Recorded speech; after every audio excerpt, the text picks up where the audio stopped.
আদি সব লিখছে, এখন ডিস্টার্ব করা যাবে না। এগুলো সব কমপ্লিট হয়েছে। এগুলোও কমপ্লিট করো। এগুলোও কমপ্লিট করবে? দেখো এই যে মোরগ।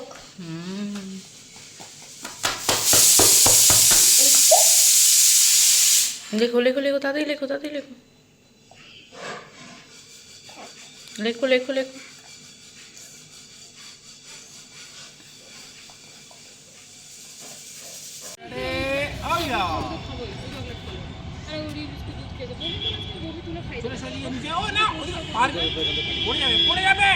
এই আদি এই অফিসে যাবি তো? হ্যাঁ। গেম কলেজ যাবি তো? হ্যাঁ। ওই জায়গাটায় যাবো।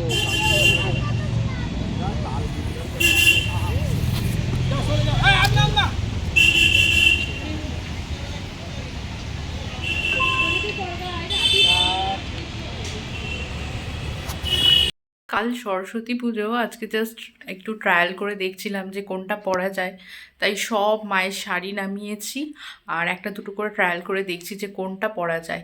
তো এইটা আপাতত ফাইনাল করলাম, এখন দেখা যায় যাক কী হয়। আর তোমাদের সাথে তো অবশ্যই ফাইনাল লুকটা সরস্বতী পুজোর দিন শেয়ার করব, অবশ্যই সেই ব্লগে তোমরা দেখতে পাবে। তো এখন জাস্ট এটা একটা ট্রায়াল করেছি, আরও দুটো ট্রায়াল করেছি, তারপরে ব্লাউজগুলো দেখছিলাম। মায়ের মানেই আমাদের, আর আমাদের মানে মায়ের, মানে মা মেয়ে থাকলে এইভাবেই মানে ভাগ করে আর কি পড়া হয়, যেটা ছেলেদের সাথে হয় না, যেটা ফিউচারে আমার আদির সাথে আমার যেটা হবে না আর কি। মানে ওর সাথে ওর বাবার হবে, হয়তো বাবার জামা প্যান্ট পরা হবে, কিন্তু এই যে মা মেয়ে থাকলে মায়ের শাড়ি, মায়ের যে কোনো কুর্তি বলো, সব কিছুই এভরিথিং পরা যায় মায়ের সাথে শেয়ার করে। তো এটাই, আর মায়ের শাড়ির গন্ধই আলাদা, মানে মায়ের শাড়ি বলে কথা, গন্ধই আলাদা সেটার। যতই নিজের শাড়ি থাকুক না কেন, মায়ের শাড়ি মানেই একটা আলাদা, মানে সরস্বতী পুজো মানেই যতই নিজের শাড়ি থাকুক, কিন্তু মা একটা শাড়ি দাও, তোমার থেকে একটা শাড়ি দাও, তোমার কি কি আছে সেটা দেখাও। আর কোনো ইনভাইট থাকলেও সেটা, মানে আমি তো এটা করি যে মা সরস্বতী পুজো বলো বা যাই হোক, মা তোমার শাড়ি দাও, এই হচ্ছে কথা। তো অবশ্যই তোমরা সরস্বতী পুজো কেমন কী কাটাবে অবশ্যই জানিও।